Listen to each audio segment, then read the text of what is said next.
this is my favorite watch that you can still find for around $3,000. And I say that because it retails for $3,150 brand new. You can find them around $2,000 used. And just speaking for myself, I think it's the best pick at that price point. You get the most bang for buck. It has probably the sharpest design and execution. And it's a little funny that I rank it number one because there are still some obvious areas for improvement, one of which is just a crying shame, but I'll get to those in just a minute. Now, I've owned this one in years past. I've also owned the titanium version with the blue fume dial. I will drop in some footage of those watches throughout this video, but this one, this brand new Avigation Big Eye, is on loan from Exquisite Timepieces, the sponsor of today's video. Exquisite carries Longines in addition to 60 other brands. I have personally bought from Exquisite multiple times over the years. So if you're shopping for a great Longines AD, I definitely recommend them, and a link is below. Now, why is this watch so dang good, and where does it fall short at or in?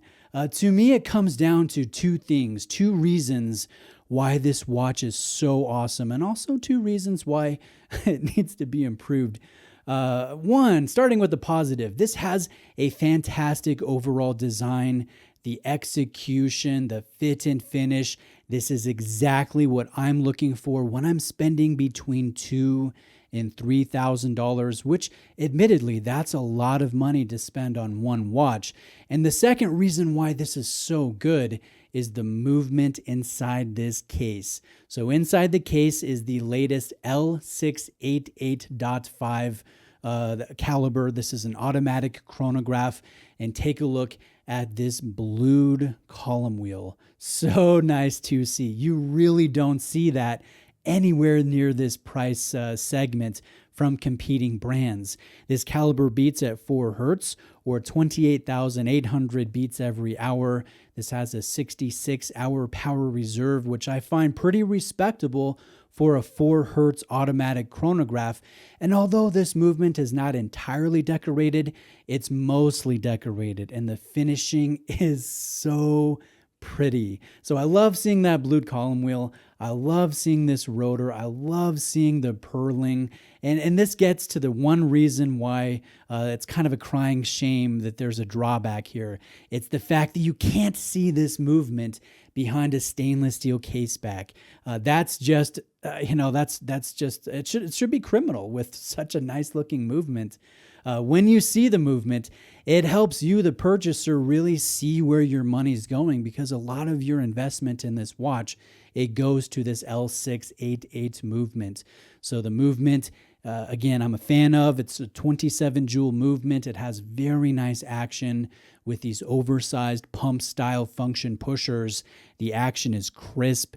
It's easy. And this watch gets its nickname, the Big Eye, because of the oversized elapsed minute counter on the dial side. So notice how the subdials are differently sized.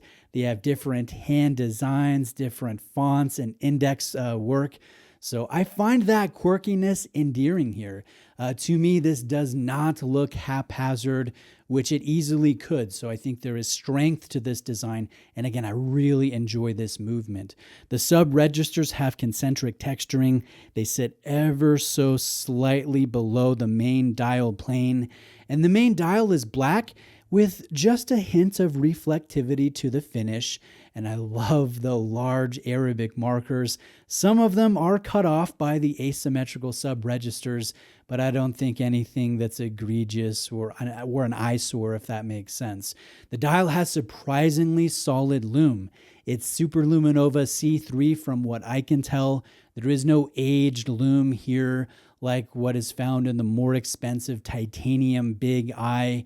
Everything's visible under a box-shaped sapphire crystal with multiple layers of inner anti-reflective coatings. And I think that's another reason why this watch is so fun to wear and so sharp, whether you're inside under LED lights or outside in natural light. Now, the case is 41 millimeters in diameter, and it definitely wears its size. Automatic chronographs are tall by design, and this is no exception. It's 14.5 millimeters tall, and I love the size. I love the weight. I love the wrist presence. It's definitely there without being too big, too tall, or too top heavy. Now, the finish of the case is mostly brushed, which I appreciate, but there is some nice use of polished accenting. I especially enjoy these curvy lugs and how they sharply angle down from the side profile. I find that stylish, but also comfortable, right?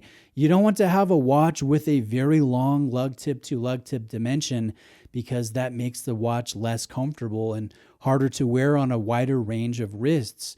So overall, great design. The step bezel works well with the box crystal.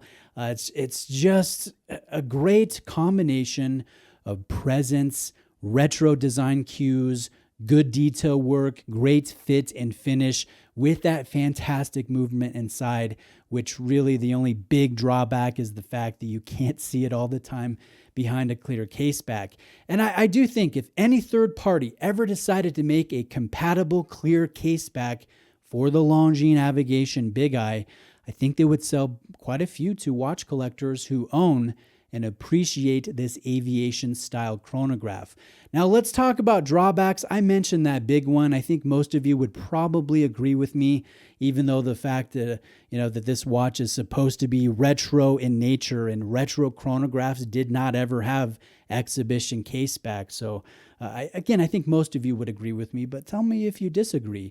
The last negative element here is the fact that when you spend $2,000 to $3,000, it's my opinion that you need a good bracelet option. And this one just does not come with a good bracelet option. Your money goes all into the complication, all into the fit and finish of this watch. And this is where Longines just skimps a little. The leather strap is average. It's not very long. Aesthetically, it looks sharp. This is a versatile case and dial, but the watch would definitely feel more complete with a great OEM bracelet and quick adjustment style clasp. I think that would bring this up to the next level. When I owned my versions of the Big Eye, I frequently took them off the leather strap and placed them on Milanese mesh, which I thought worked really well.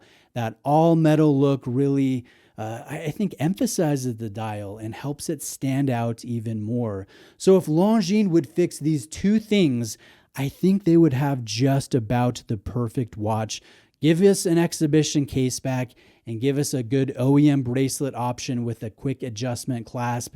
That would really make my day. I would be first in line to rebuy yet again the Avigation Big Eye chronograph. But even without those things, I still think it's a very fun watch. It's really well done. It is my top recommendation for watch collectors that want to spend between $2,000 and $3,000 and want to get one great watch. I also like the Black Bay. I like the Seiko Marine Master. I like a lot of other options out there that are very solid. And you might think, the Big Eye is not the number one pick, but it's my top recommendation. And tell me what you think about that. Again, shout out to Exquisite Timepieces. Let me know if you have questions. Like this video if you appreciated it.